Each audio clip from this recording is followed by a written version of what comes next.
Alright, so I had a request a couple weeks ago now actually to make some videos about supplements, and I made a couple drafts that were awful and I actually took the time to get online and kind of look to see what some people were saying about supplements, and it caused me to realize that I felt like I needed to take a step back and sort of start from the beginning. So this is going to be a very basic, just kind of a general talk about supplements for the general public. And for my purposes, for what I'm talking about, when I say general public, specifically in relation to supplements, what we're talking about is you're in a population where if you happen to fail a drug test from like a performance enhancing drug test, you wouldn't lose your livelihood and your job and stuff like that. Whereas if you are either some kind of athlete who has to take regular drug tests and they could get in trouble if they failed a drug test, or if you have some kind of occupation where if some sort of performance enhancing supplement showed up, you could get in trouble, then that's that category. So we're splitting things up that way just because we have to make some distinctions just to keep things a little bit simple. So what I want to try to do, the goal of this video, is to try and give you just a real basic checklist, so when you're looking at supplements, you have some ideas of some of the things you're looking at so you can make better decisions, basically. I feel very strongly that good supplementation is a fantastic thing that can be extremely healthy. And bad supplementation is the opposite of that. So it can be potentially damaging to your health. And obviously, going back to what I said a minute ago, if you're some kind of athlete, or if you have any kind of occupation where performance enhancing stuff could cause you to lose your job, then poor supplementation can ruin your life. And unfortunately, there have been examples of people who bought something off the shelf and they thought everything was fine, and then they failed a drug test and got in trouble. There are also plenty of examples, and I know some I won't mention because I don't want to get into any stuff, but there are also examples of people who failed a drug test and then lied about what they bought off the counter. That's true too. When you're looking at supplementation, there are kind of like basic supplements, what a lot of us call the Foundation 5, which is typically fish oil, magnesium, vitamin D. Some people will include zinc, and then a multivitamin. People have different lists, but typically there's around 5. And almost all of them, fish oil and vitamin D and magnesium, will be pretty high on the list.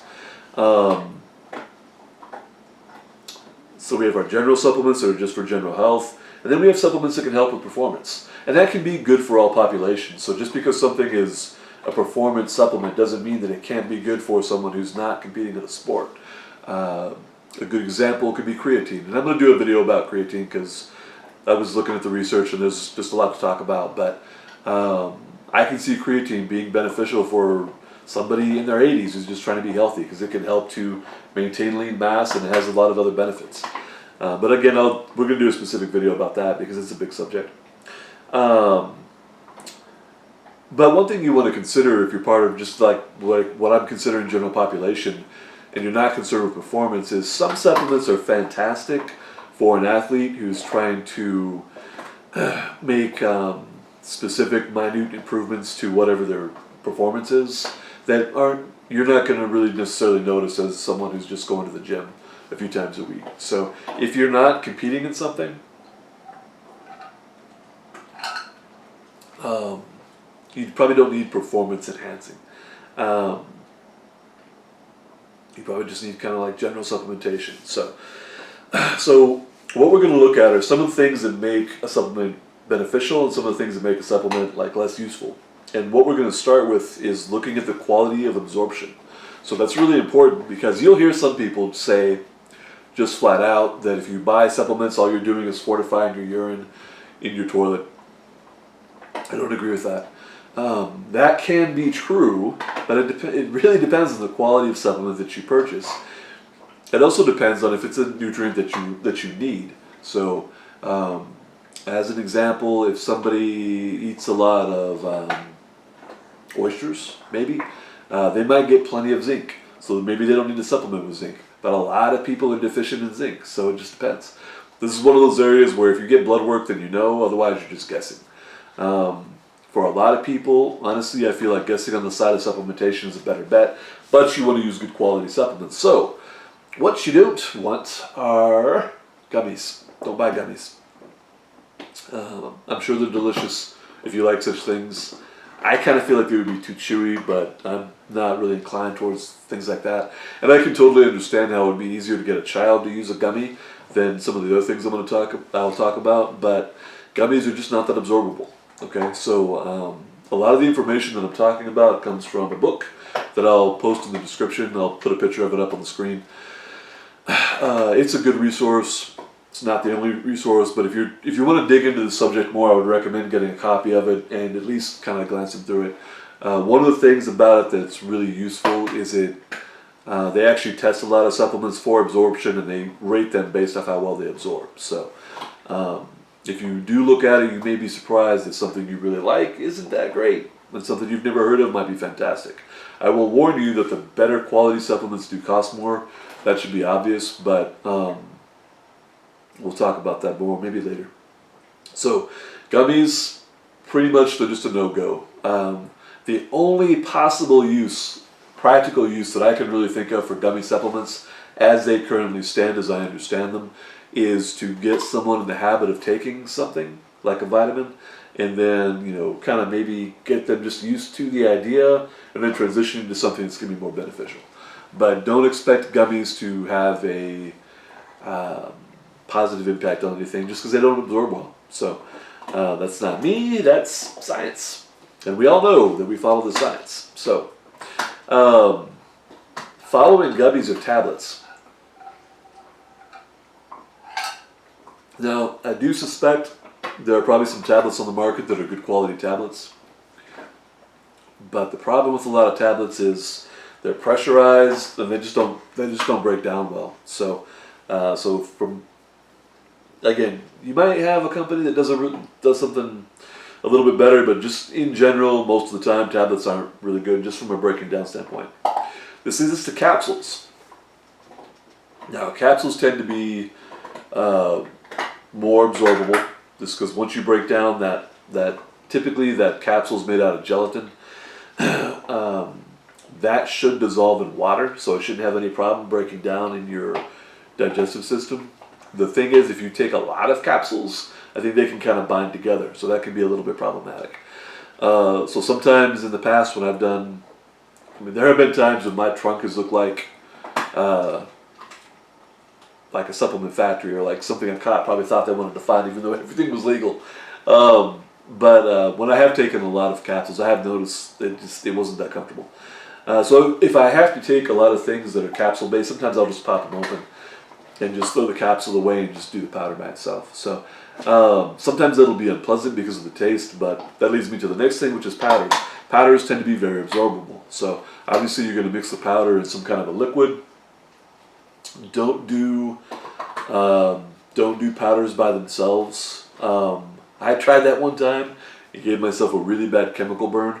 I didn't realize I had a chemical burn until I went to eat and realized I could not eat because I had tried to destroy the inside of my mouth. So powders are great. Put them in liquid and drink them. Don't just put them in your mouth. The last category is liquids. Now, sometimes liquids are great. Sometimes liquids are unstable. So what I'm going to say for this video is just do your research for the individual supplement that you're looking at. A good example is I remember like 20 years ago, liquid creatine was supposed to be the next best thing. It turns out creatine does not stay stable in a liquid form, or it didn't at the time. So some liquid supplements are good, sometimes it's not great, it just depends. A good example of a liquid supplement that is good would be some kind of a fish oil. So I've done liquid fish oil quite a bit. One of the advantages to liquid fish oil is you can tell whether or not it's rancid versus if it's in a capsule. If you take fish oil in a capsule and it's rancid, you won't know until you start belching. So if you take it in liquid form, you'll know. And sometimes the liquid stuff tends to be more economical than the capsules, but not always. It depends on the brand. Obviously, for some people, liquid fish oil is a no-go. It ain't going to happen. And I understand that, so that's why God made capsules. But those are the basic things. So generally speaking, capsules are very absorbable. Powders are probably a little bit better. Liquids, Really depends on the thing. So if you're going to try a liquid supplement, just get online, do some looking, get on PubMed, try to find some studies, and don't just guess. So when we look at quality, quality is tough because every supplement company claims that their supplements are the best quality on the planet. Obviously, somebody's lying. So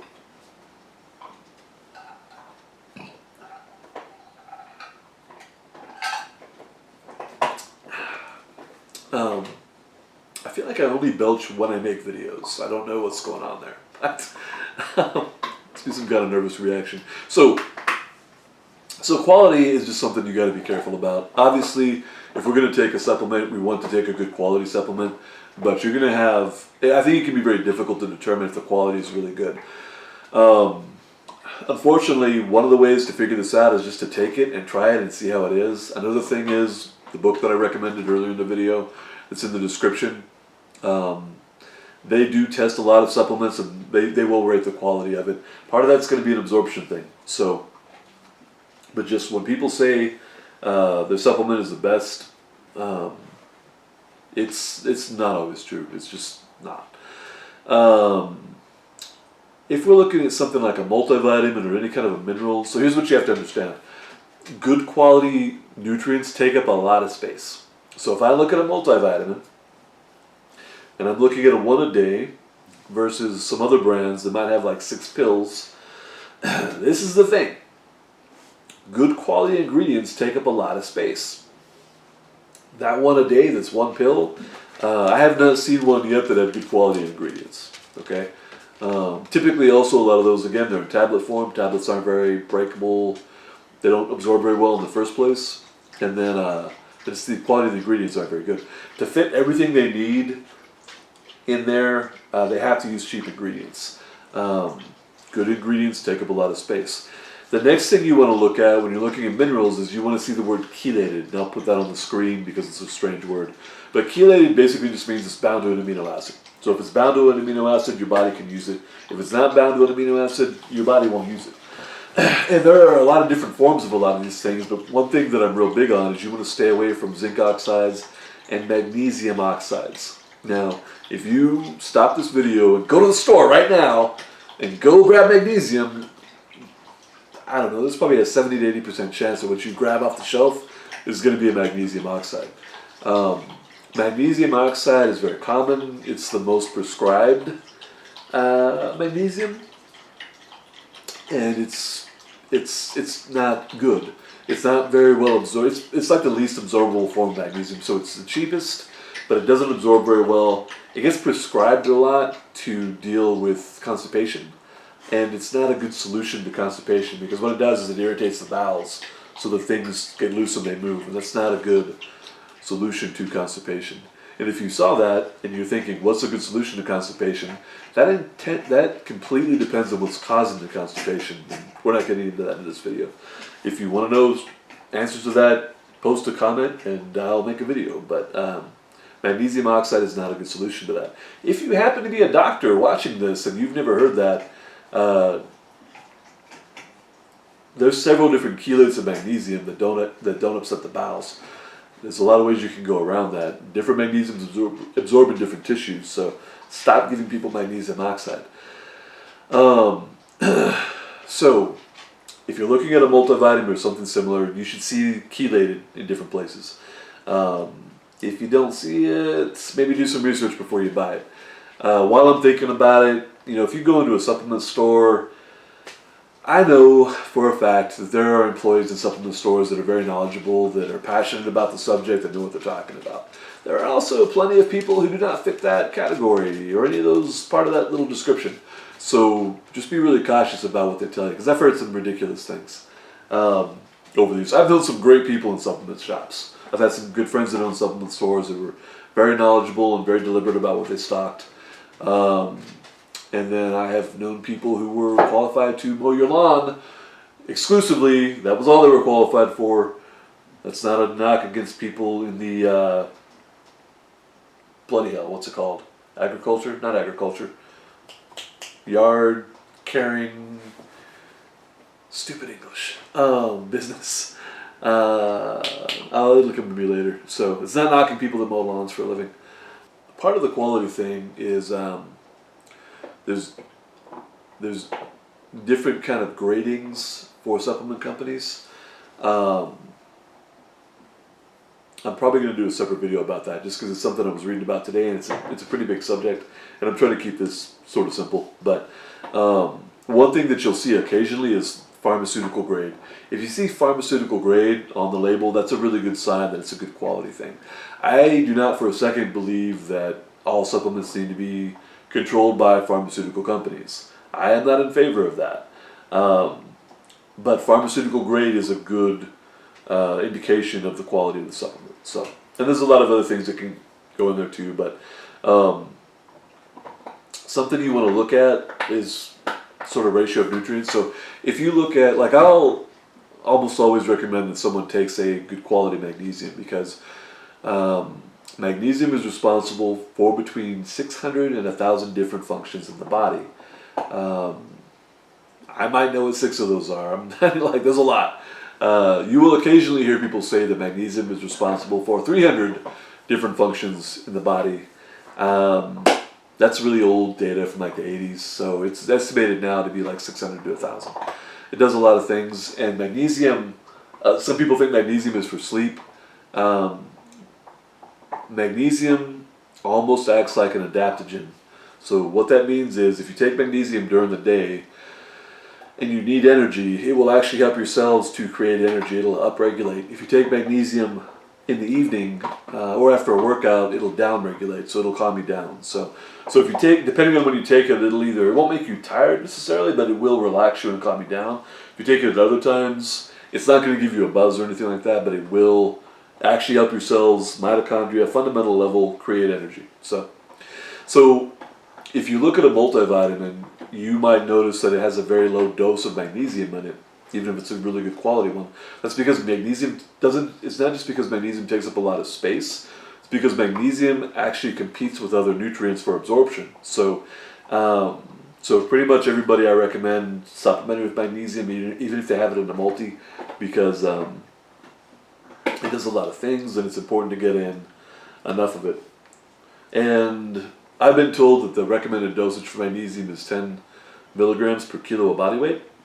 But I've seen a lot of people who did, between like 400 to 600 milligrams and saw really good results. So I'm going to talk real quick about proprietary blends. You'll see this on some supplements. And some people think that all proprietary blends are bad. I don't agree with that. But there can definitely be some issues. So it's kind of 3 basic things. One thing you have to understand is if the supplement industry is extremely competitive, and my understanding is it's much harder to make it's not as lucrative of a business, let me put it that way. It's not as lucrative as it was at one time. I think a lot of that is because of the internet. The internet really sort of artificially might not be the best word, but it affects what people can price things for. So if you think supplements are expensive, I can tell you a lot of the real good quality ones should probably cost more than they do, but they can't price them the way they should because they're competing with Amazon and other retailers. So why it's important to proprietary blends is if somebody spends a lot of time and money and so forth in research, and they develop a really good product that does a real specific thing, and they figure out like the perfect ratio of nutrients to cause a specific thing. And that could be anything from cognition to heart health to whatever. That's their intellectual property. So if that's their intellectual property, it makes sense to make it a proprietary blend. And what that means is when you look at the label, it will list the different ingredients, but it won't tell you the ratios of the ingredients. And they do that to protect their intellectual property, because anybody can come along and look at that and just copy it, and then they lose their advantage. So I don't have a problem with that. I totally get that. I know people who part of what they do for a living is they consult with companies to make supplements. That's important. However, what we run into, where it can come into a problem, so depending on like who made it, what they're doing, a proprietary blend can be fine. Where it comes into a problem, there's 2 areas. One is you will see a lot of, I've seen this a lot, where they will have a lot of great ingredients in their proprietary blend. But if you look at the quantity, like if it's just like a gram, like total, and there's like 15 things in there, you can pretty much guess that they don't have enough of each thing in there to cause a positive effect. So you see that a lot where the proprietary blend will be really impressive, but just the amount isn't enough to cause any kind of advantage. So this leads us to the other thing that can be an issue is even if they do a great job with that, dosing can be an issue because people are different sizes and people have there's different things that affect how people absorb supplements. We have metabolic pathways that can affect that. And we have even things like, I think how much dopamine somebody produces can affect how much of certain nutrients they can handle or that they need to sort of reach a threshold. So sometimes the proprietary blends, that can be a problem because like the dose might be perfect for the average person, but then, okay, so is that the average male or the average female? And then if you got someone who's like a little bit bigger, a little bit smaller, it might be too much or it might not be enough. So, so I don't have a problem with proprietary blends conceptually, but those are the limitations. So, but if I see a proprietary blend and there is a lot of ingredients and the overall dose is low, I won't buy it or recommend it. So there's probably a lot of other things we could go into, but for your sort of basic checklist, we're looking at absorption, understanding some things about the quality, and be cautious about proprietary blends. And if you're looking at single things like fish oil, magnesium, zinc, none of those things, the only thing that really comes into factor there is it should be pharmaceutical grade, like with the fish oil, and the zinc, magnesium, those should be chelated, and they should not be zinc oxide ever. Just don't do it. And it should not be a gummy. No gummies. I'm anti-gummy. Let's see here. Anything else I want to say about that? So, okay. So for the general public, those are some of my basic things. One thing that I'll say, and again, we could have a very long conversation about this, when it comes to a good quality fish oil, and I've said this in other videos, but never ever, ever, ever, ever, ever, ever, ever buy a cheap fish oil. Don't buy a cheap fish oil, okay? Did I mention not buying a cheap fish oil? The reason is, I've had so many conversations with people where I, blah, blah, blah, blah, blah, blah, blah, blah, blah, and then I see them the next day or a couple days later, and they tell me they got a bottle of fish oil for $5. That's not good. So if it's rancid, you can't tell, other than like you might burp. And if it's rancid, it's not going to do you any good. So obviously people have budgets. You got to kind of prioritize things. I totally understand that. But especially after the last 2 years.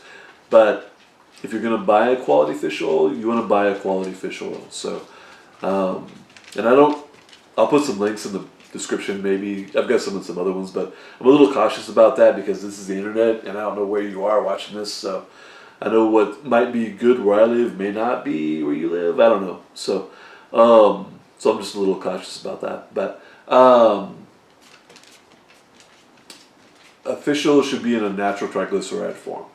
And I know that freaks some people out because triglyceride is fat and some people get blood work and they hear their triglycerides are too high. But if you take a fish oil that's not in a natural triglyceride form, your body's going to convert it into triglycerides so that it can use it. And you're going to lose some of it. So, so if you get it in a natural triglyceride form, you're going to utilize more of the dose that you're taking. If you're not sure about that, feel free to talk to your doctor. If your doctor doesn't understand that, maybe consider shopping around. But okay, so that's it for the bit about general public. I hope that's a little bit helpful. So just a basic checklist if you're looking at supplements, and we're going to do more supplement conversations, so that's not the end of the talk.